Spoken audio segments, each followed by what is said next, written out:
tanto, o seu Leonardo. A Aline tem visitante? Meu irmão Eliabe. Seu irmão? Meu irmão mais novo. Ah, sim, seja bem-vindo. Eu não peguei o nome, pai? É Eliabe. Eliabe, seja bem-vindo. Nós temos também visitantes ali no fundo. Sejam bem-vindos. Qual é o nome de vocês, se quiserem falar? Zé Roberto. E os filhos, né? Miguel e Matheus. Amém. Graças a Deus. Deus abençoe. Dona Geralda, seja bem-vinda também.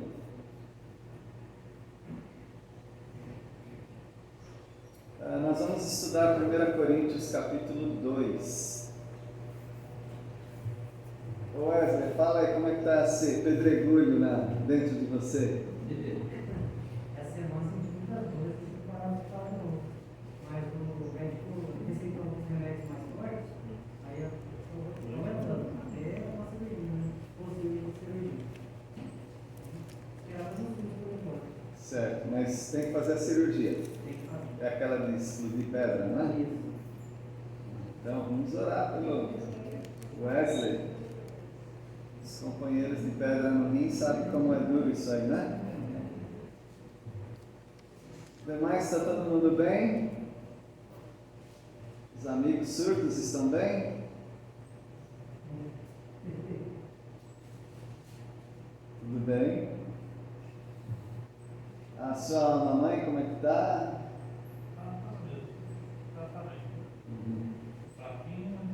Certo. Bem, então nós vamos abrir as Bíblias aí. A minha já está aberta em 1 Coríntios 2.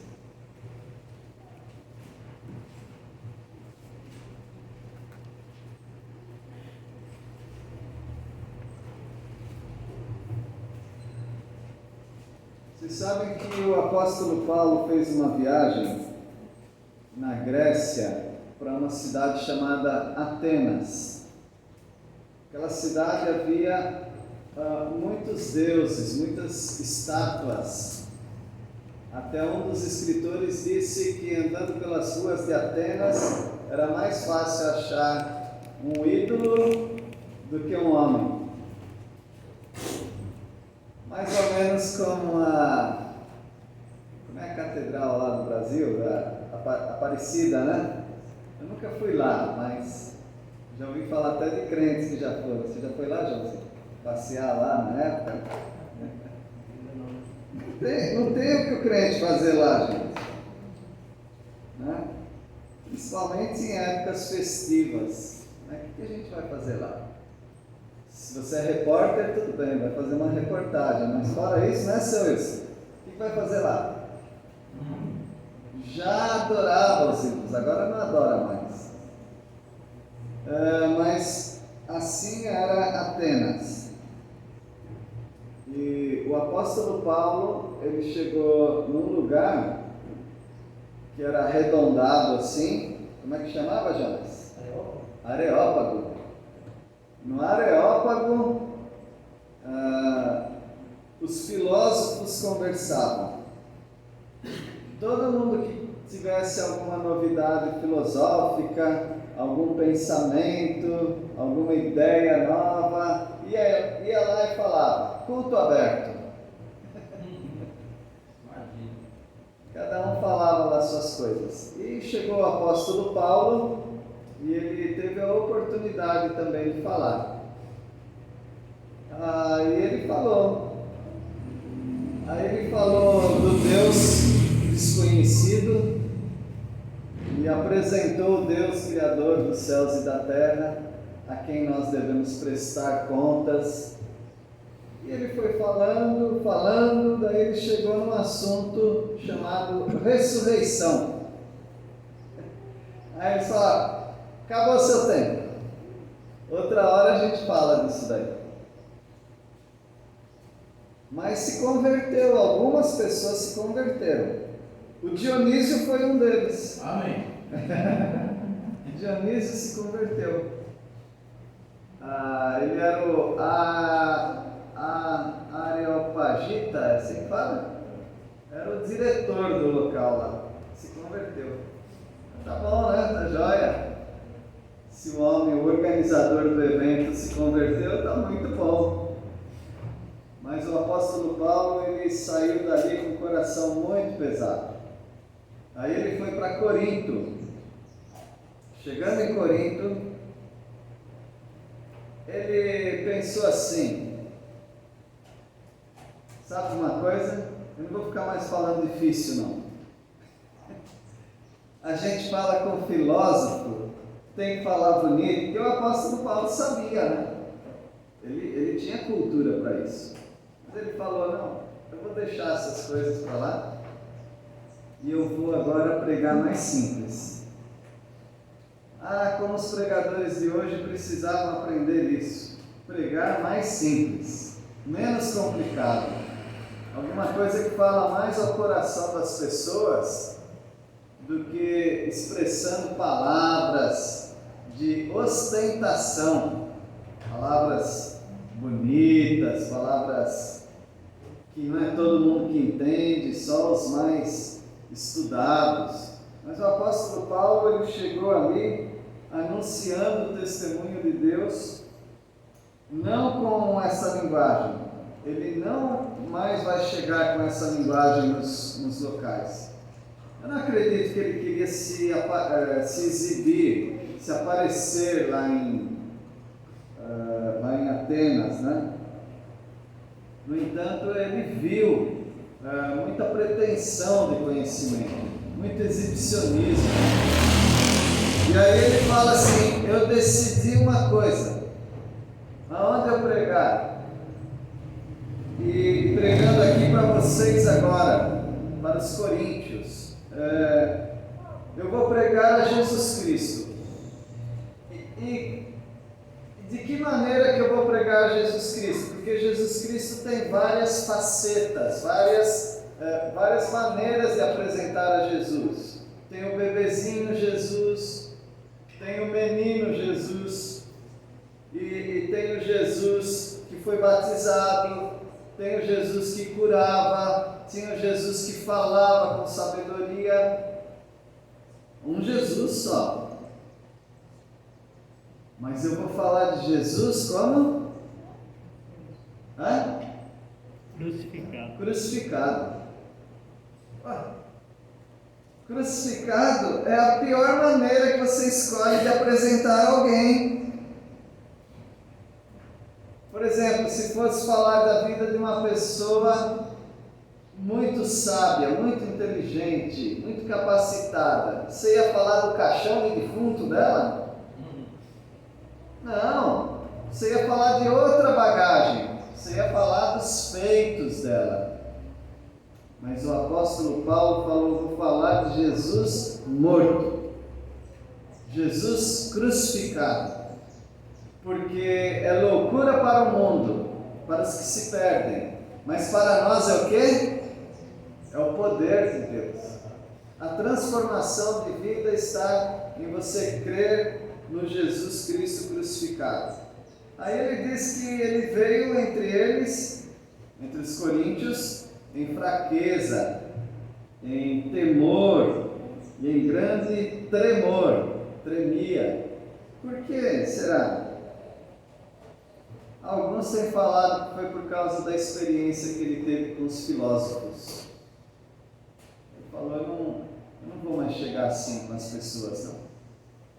Meus irmãos, tem algo aí para você aprender? Tem uma lição aí?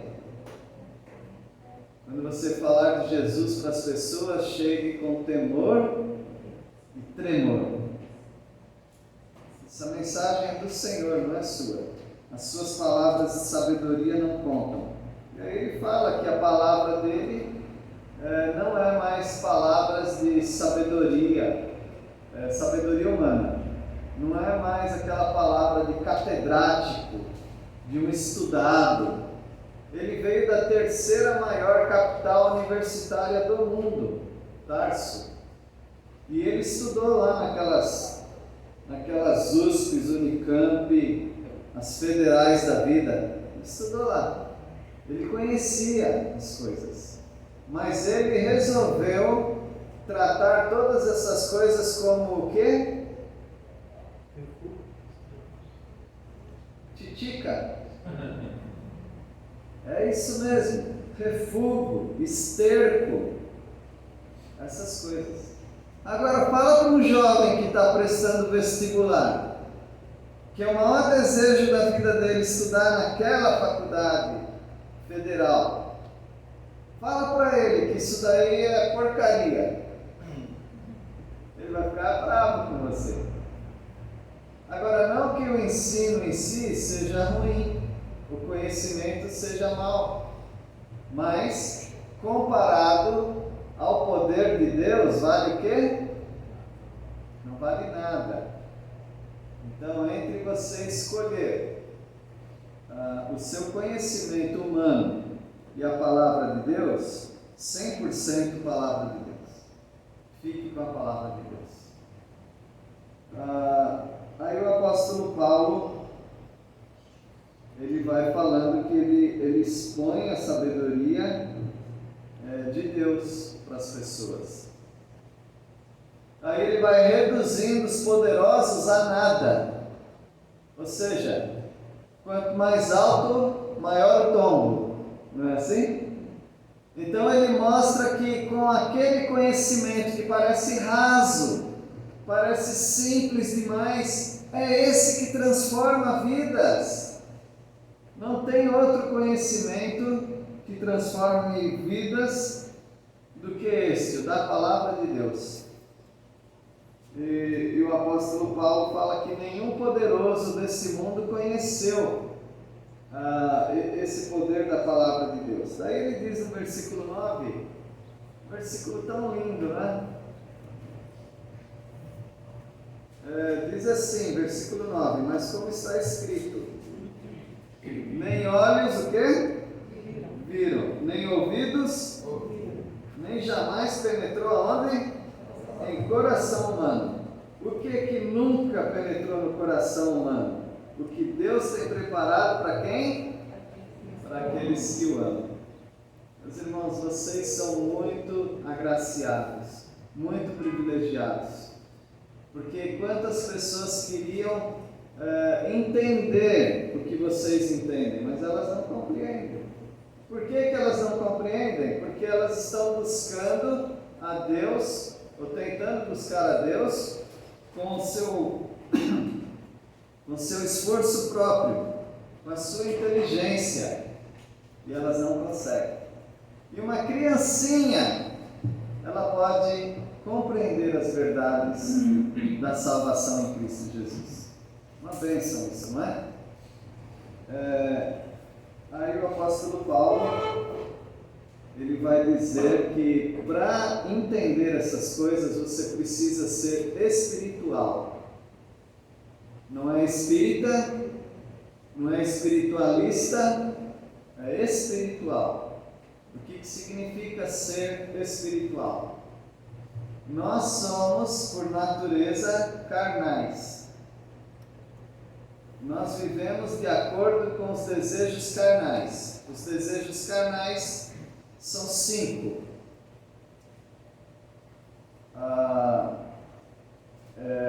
Visão, audição, o que mais? Cheiração, olfato, o que mais? Paladar, degustação, né? Paladar e tato. Então, as pessoas vivem de acordo com o que elas sentem. Elas são sensoriais, que vem de sentidos. O que passar de sentido, até eles brincam, é o sexto sentido. Por que sexto sentido? Porque nós só temos 5. Aí eles falam o sexto sentido. Aí já começa a entrar aquelas bobagens. É o areópago brasileiro. Qual é o sexto sentido? É conversar com meu pai que já morreu, conversar com uma estátua de barro. Esse é o sexto sentido. Quer dizer, está além dos sentidos normais. Nós, os crentes, não acreditamos em sexto sentido, tá bom? Pastor? Nós acreditamos na atuação do Espírito Santo em nós. É o próprio Deus em nós. Então, quando Deus age em você, além desses 5 sentidos, se chama espiritualidade. Aí nós somos pessoas espirituais. Não é com a visão, a audição, o olfato, o paladar e o tato, mas é com o Espírito. Aí ele fala conosco. E como que ele fala conosco? Aí ele vai explicar aqui como ele fala conosco. E é isso que eu quero trazer para vocês hoje, o homem espiritual. Quando a gente fala o homem espiritual, claro que inclui também a mulher espiritual. Não adianta você tentar compreender as coisas com 5 sentidos que você não compreende. O Espírito Santo usa alguns sentidos. Ele usa a visão, ele usa também a audição. Se você não tem a audição, Deus levanta pessoas para fazer você compreender. E é assim que Deus usa. Ele usa os sentidos, mas quem opera, quem ensina é o Espírito Santo. Por isso que às vezes você prega o Evangelho para as pessoas e as pessoas não compreendem. Por que elas não compreendem? Porque elas estão usando os sentidos dela. E elas não vão compreender assim. É com o Espírito Santo. Então as pessoas que se convertem a Cristo Jesus e recebem o Espírito Santo, elas se tornam espirituais. Se tornam o homem, a mulher espiritual. Antes disso, é apenas o homem ou a mulher natural, porque ele está seguindo a própria natureza dele. Tá bem? Eu espero ter explicado um pouquinho isso. Agora, o que nós vemos no capítulo 2 do homem espiritual é pregação espiritual. Depois, vocação espiritual. Vocação é uma posição, um chamado, é um status. E também uma mente espiritual. Então, é tudo espiritual hoje, tá bom? Vamos começar com pregação espiritual. No versículo 4 ele diz assim, o apóstolo Paulo. Alguém pode ler, por favor? A minha palavra é a pregação, não consistir em linguagem persuasiva de sabedoria, mas em demonstração do Espírito e de poder. Olha a pregação dele como é. É um homem de muito conhecimento humano, mas ele não está usando o conhecimento humano dele. Ele diz que a palavra dele, a pregação dele, não eram de linguagem persuasiva. O que é linguagem persuasiva? Você sabe aquele vendedor que vende uma biblioteca para você dar para os seus filhos e você nem casado é ainda? Esse é o bom vendedor. Como que ele conseguiu isso? Como que ele conseguiu me enganar? Ele não te enganou. Ele usou de persuasão. Persuasão é convencer uma pessoa com bons argumentos. Cair na lábia de alguém. Cair na conversa de alguém. Eu já caí na conversa de vigaristas. Conseguiu tirar dinheiro meu. Não é possível, eu pensei que eu fosse um pouquinho mais esperto, mas o cara foi mais esperto do que eu. Então a gente subestima o poder da persuasão. Pessoas que conseguem convencer. Então o apóstolo Paulo, será que ele teria essa capacidade? Eu acho que sim. Porque o apóstolo Paulo, embora o que ele escreveu seja a palavra de Deus, Deus usava estilos, não é? E o estilo do apóstolo Paulo era de um cara muito ajustado. Ele conseguia argumentar, sim. Ele tinha um estilo. E o apóstolo Paulo, ele preferia não usar esse estilo. Então você que é muito inteligente, você que é muito astuto, você que é muito espertinho, desde criancinha consegue enganar os amiguinhos nas brincadeiras. Você que é chorão, porque o chorão também é persuasivo. Você que é bravão, porque o bravão também é persuasivo. Persuasivo é aquele que convence o outro. Então você que tem essas capacidades, você que é tímido, também consegue enganar as pessoas numa boa, né? Por causa da sua timidez. A sua timidez deixa a gente perturbado, porque você fica com medo de machucar a pessoa, porque ela está sempre se dando de coitadinha, e aí ela vai ganhando, ela vai abrindo, com um jeitinho, malandrinho dela. Ó, atingi todo mundo, até eu, né? Então ninguém reclama, falou de mim lá, né? Falei de todo mundo. Então, você que tem qualquer debilidade física, também é malandrinho, como diz alguém, né? Aquele doente que fica de cama, a cama dele vira o trono. Ei, agora, faz isso! Ei, mas essa comida vai esquentar de novo. Tá lá, doente, terminal. Mas abrindo passagem para o egoísmo dele. Então, meus irmãos, não escapa ninguém. Nós somos assim, nós temos linguagem persuasiva. E o apóstolo Paulo fala então que ele prefere não usar esse tipo de linguagem. O apóstolo Paulo, ele mudou. Não sei se ele mudou de estilo, mas ele vai reforçar esse estilo. Qual é o estilo? É sem estilo humano. Ele diz aqui, a minha mensagem é de demonstração do Espírito. Espírito em letra maiúscula aí, não é? Que Espírito é esse? O Espírito Santo, o próprio Deus. E de poder, essa é a linguagem dele agora. O poder dele? Não, o poder de Deus. Então nós aprendemos nesse primeiro ponto do nosso estudo aqui, que o homem espiritual, ou a mulher espiritual, tem uma pregação espiritual.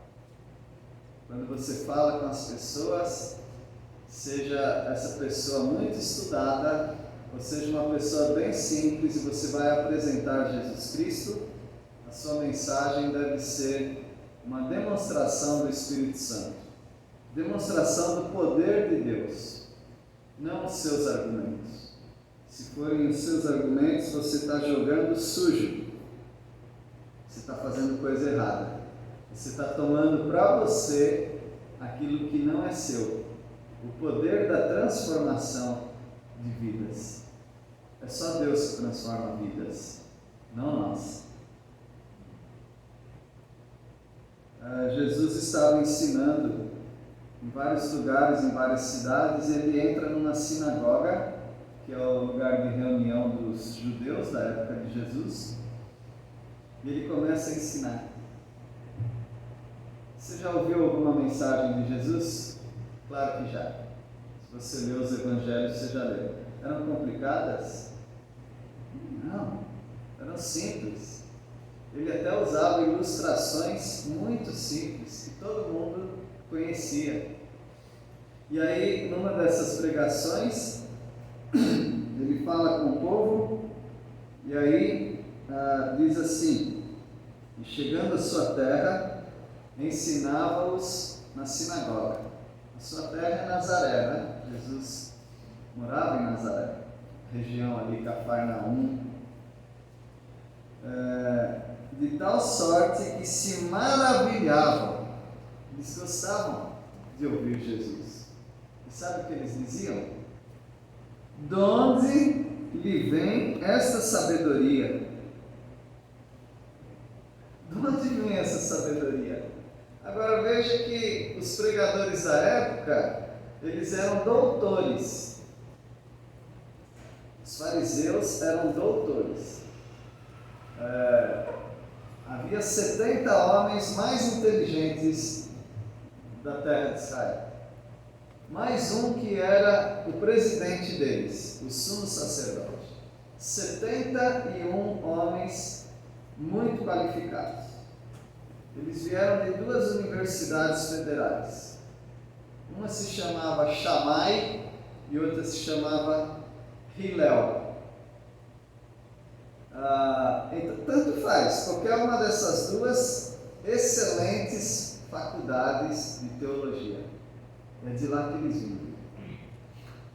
Se o cara não viesse de uma dessas faculdades e começasse a falar, eles falavam que ele era iletrado. Iletrado não era quem não sabia ler e escrever, é porque ele não estudou em nenhuma dessas escolas. O apóstolo Pedro, uma vez falando, eles falaram, mas esse homem ou esses homens são iletrados. Aí até alguns falam que eles eram analfabetos. Não, Pedro sabia ler e escrever, João também, mas eles não estudaram nessas 2 universidades, Hillel ou Shammai. Então, eles admiraram, porque eles só ouviam os doutores, os fariseus, os escribas, que eram homens das letras. Eles escreviam, eles faziam cópia da Bíblia, então eles sabiam as coisas. Agora vem um homem que era... Qual era a profissão dele, falar nisso?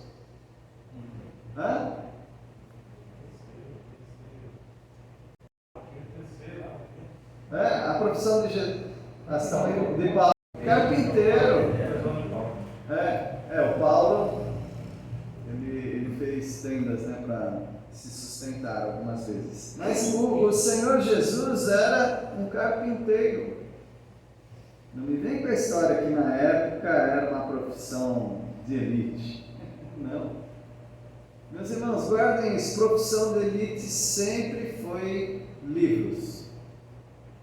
Profissão de elite sempre foi política.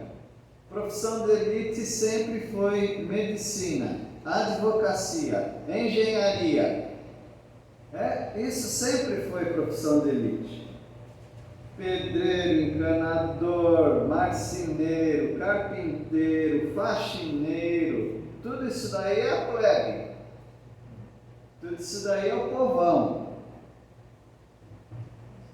Tudo bem que tem engenheiro tentando aprender a trocar torneira, né? Para poder se sustentar. Mas isso aí era considerado. E os piores cursos que se tem para se fazer é filosofia e sociologia. Que não vale nada esses cursos aí. O pastor está sendo pesado, né? Tá bom, mas eu vim desse meio. Não serve para nada. Agora um médico, um advogado, um engenheiro, isso aí serve. Um encanador, um eletricista, esse sim, isso serve para alguma coisa. Mas as pessoas têm um pensamento de pastel de vento, ou seja, não tem nada lá dentro. E é assim que eles viviam, eles falavam palavras, palavras, palavras, só isso. Isso não muda nada. Mas o Senhor Jesus era um homem de trabalho, e quando ele falava, as palavras dele não eram vazias, eram palavras que transformavam vidas. Meus irmãos, palavras que transformam vidas. Eu já vi palavras que transformam mentes. Mas as palavras de Jesus transformam vidas. Tanto é que eles falavam: de onde lhe vem a sabedoria e estes poderes miraculosos. Então o Senhor Jesus era acompanhado de credencial, não eram só palavras. Então, se eu pudesse falar e resolver os seus problemas, eu seria o melhor pregador para você. Mas eu só consigo falar. Consertar os seus problemas eu não consigo. curar o seu parente com câncer, eu não consigo. Mas o Senhor Jesus, ele conseguia falar e conseguia fazer. Então, a vida dele era uma vida de transformação das outras vidas. Então, é uma pregação espiritual ou não é? Embora eu não possa fazer o que ele faz, eu posso falar o que ele falou. Então eu posso apresentar as palavras dele. Porque se eu não posso fazer, ele pode. Ele pode fazer na sua vida aquilo que ele fez na vida de outros naquela época. Ele pode fazer hoje na sua vida. E eu sou apenas aquele que anuncio. Então, já que eu não sou grande coisa, porque a minha vida é falar, é estudar e falar, pelo menos eu tenho que estudar e falar coisa que presta. Então, o meu ensino não é meu, o meu ensino é de Jesus Cristo. Quando você tem um pensamento desse, aí as suas palavras deixam de ser vazias, porque elas já não são mais palavras de persuasão humana. Quando eu falo de filósofo, sociólogo, eles não falam coisa com coisa, porque a base deles é do homem para o homem. É do Kierkegaard, assim que fala, Jesus? É do Nietzsche, é do Rubens. Nem te interessa esses nomes, né? Também não interessa para mim. É deles para quem? Para eles mesmos. É o homem ensinando o homem. Então a nossa palavra não é de sociólogo, não é de filósofo, não é de psicólogo. Nossa palavra é a palavra de Deus. Então é isso que o apóstolo Paulo falou. Então, se você deixar dos seus ídolos humanos e passar a admirar ao Senhor Jesus Cristo, já não vai ser um pastel de vento mais. Vai ser um pastel daquele de palmito, bem recheadão mesmo, com bacalhau. Aí você coloca o recheio que você quiser, né? Mas aí já vai ser uma coisa consistente, porque não são as suas palavras, são as palavras de Jesus de Nazaré, aquele que curava, aquele que transformava e aquele que perdoava pecados. Mudou ou não mudou? Então era isso que Paulo fazia, ele transmitia essa palavra. Então, pregação espiritual. Mas também o apóstolo Paulo fala de vocação espiritual. Vocação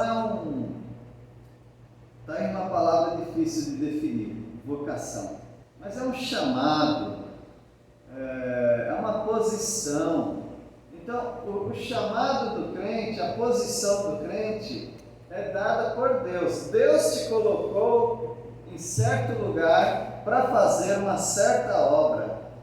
Não importa se você é uma dona de casa, Deus te colocou ali para você ensinar os seus filhos, ser uma bênção para o seu marido, para as suas vizinhas. Então, Deus coloca os crentes em determinados lugares e naquele lugar é só você que pode fazer aquilo, eu não posso fazer por você. Quando você tem o senso desse chamado, você já não é mais uma dona de casa frustrada. Você não é mais um torneiro mecânico com a mão toda suja de graxa o tempo todo.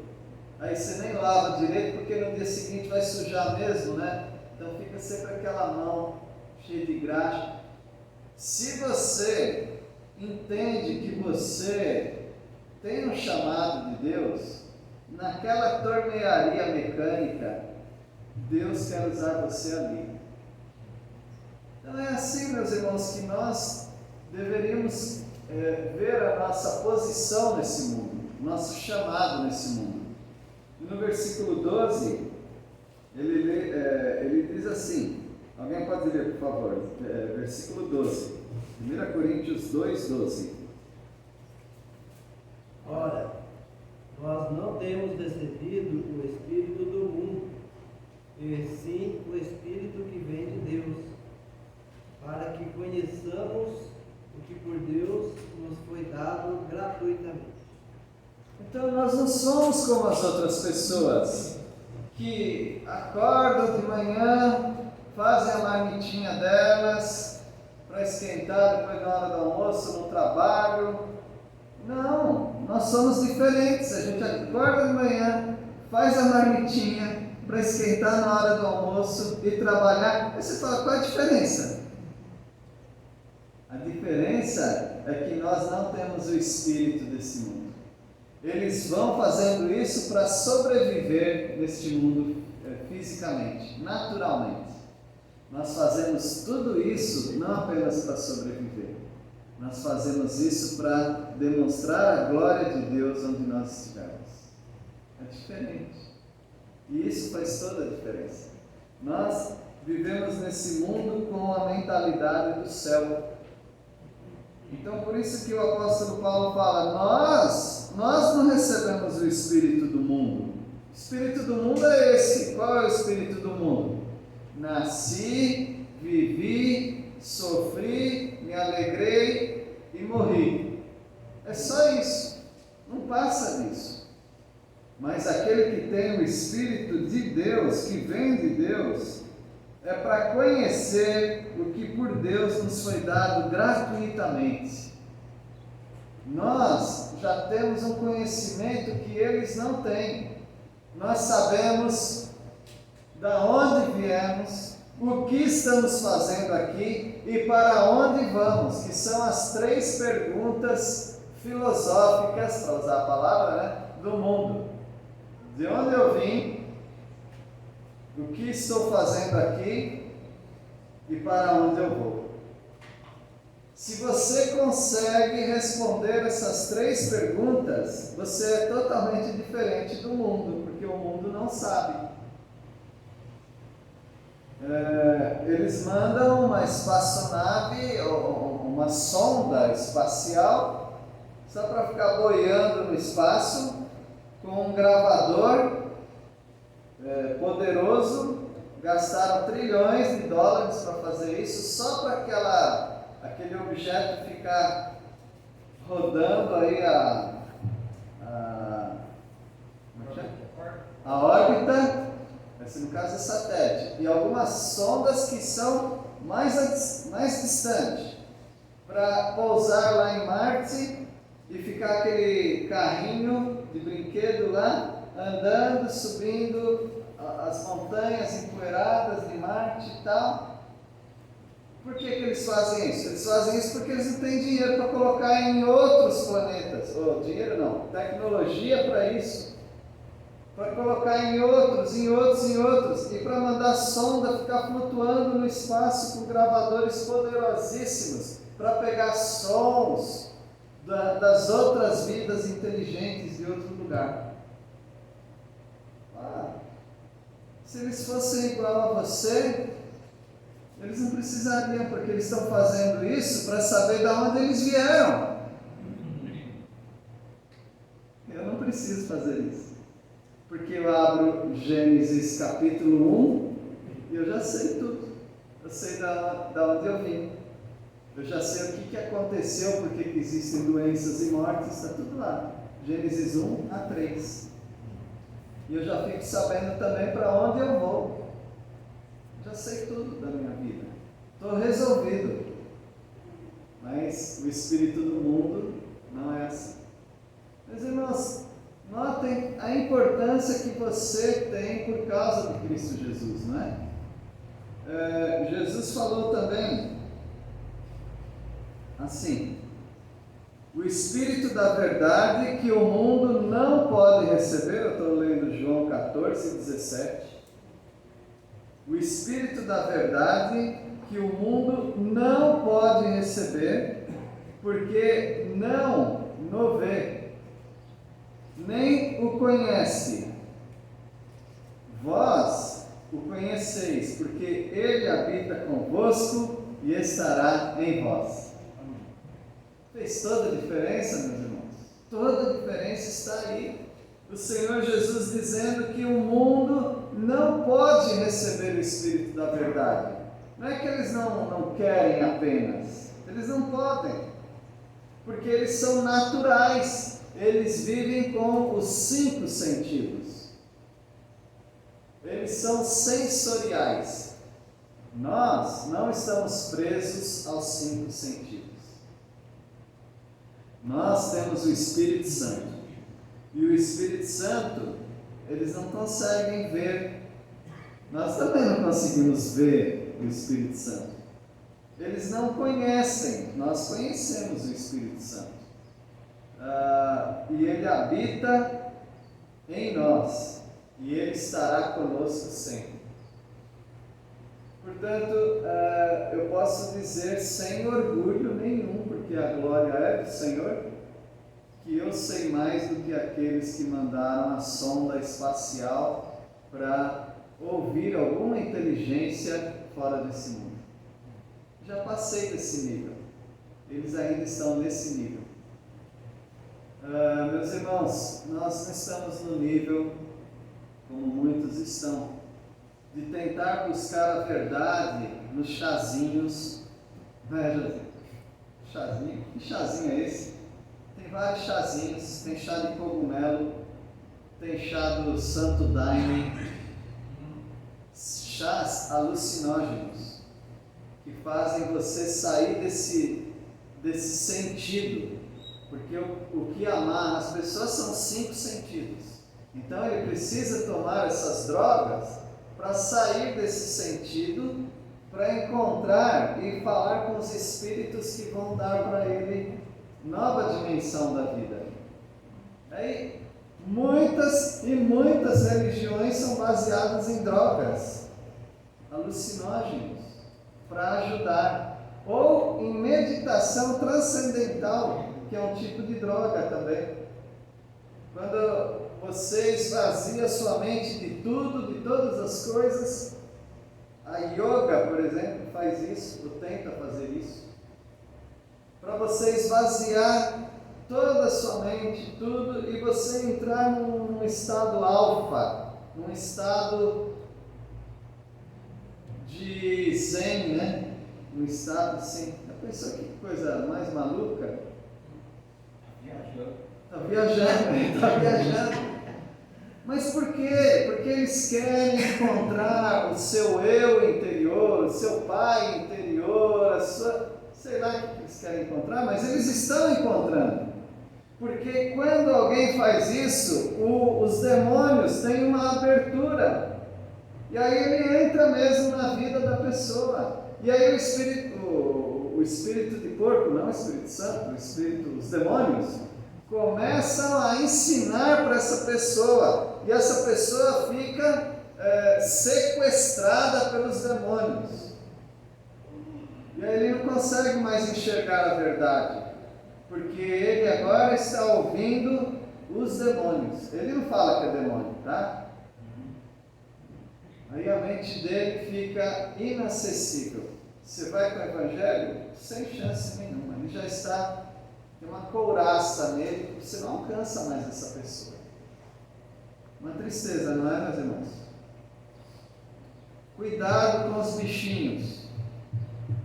Essa exaltação aos bichinhos, porque é lá que eles querem levar vocês. Né? Cuidado com o aquecimento global. Cuidado com o clima. Cuidado com essas propagandas aí, porque é para lá que eles querem levar vocês. Todos os líderes desses movimentos aí, eles querem buscar essa paz. Então o Senhor Jesus disse que essa verdade que nós estamos aqui ensinando para os irmãos, o mundo não pode receber. O mundo não vê, não conhece, mas nós conhecemos, nós temos o Espírito Santo habitando dentro de nós. Esse é o homem espiritual. Por isso que eu comecei e falei, não é espírita, não é espiritualista, é espiritual. É do Espírito Santo para vocês. E terminando aqui com o versículo 16, né? Além do 16, eu quero ler Romanos também um versículo. Nós falamos do pregação espiritual, vocação espiritual e agora mente espiritual. A sua mente, o que você pensa, precisa ser espiritual. Versículo 16, alguém pode ler? Pois quem conheceu a mente do Senhor que o possa instruir? Nós, porém, temos a mente de Cristo. Eu já ouvi crentes falando assim: quando nós estivermos no céu, nós vamos ter a mente de Cristo. E eu procuro corrigir isso aí. Quer dizer que está errado?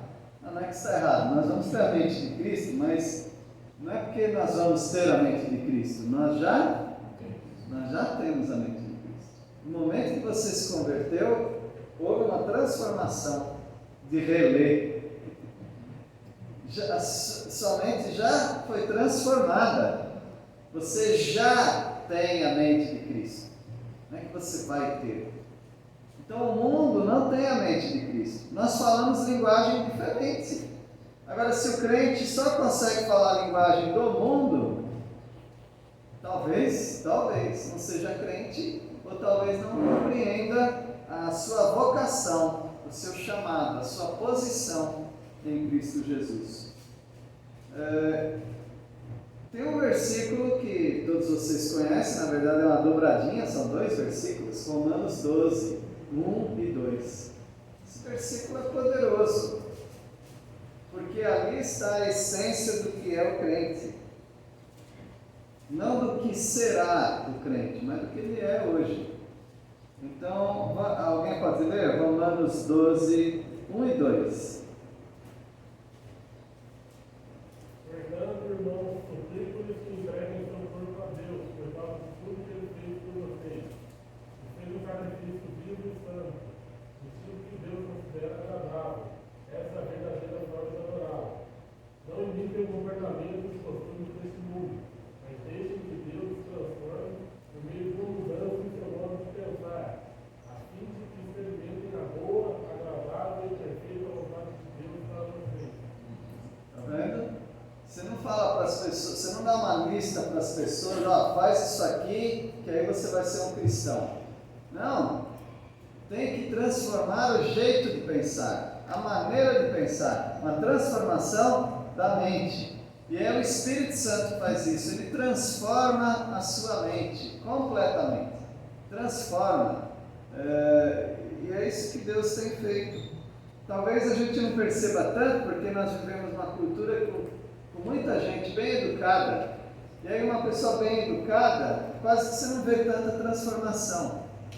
Mas quando você vê, por exemplo, como a gente conhece alguns, e vocês também, alguns indígenas, pessoas que não têm nem a palavra obrigado, me perdoe.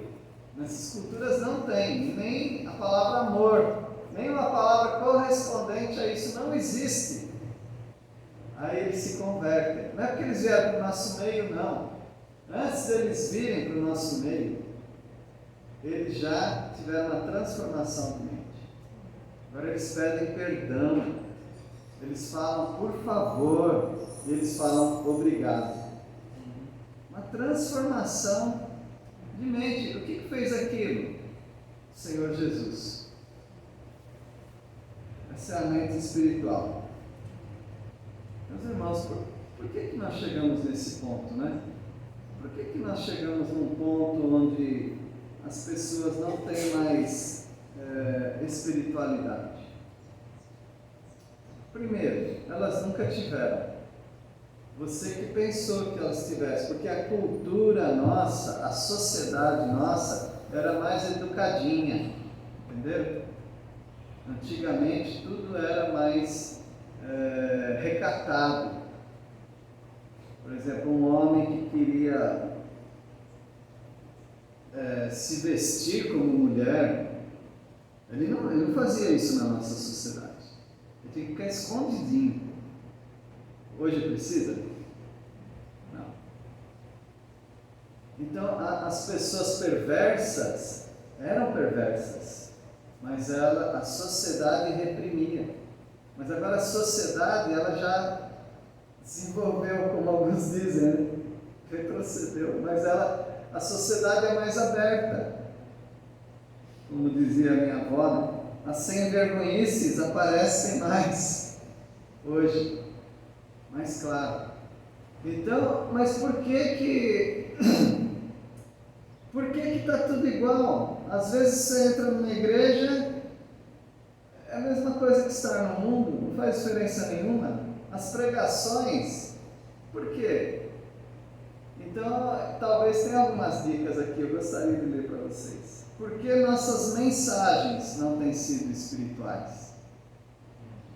Por que os púlpitos, os pregadores, as mensagens, por que não têm sido espirituais? Então eu vou dar aqui algumas dicas. Primeiro, não são bíblicas. Não são mais mensagens bíblicas.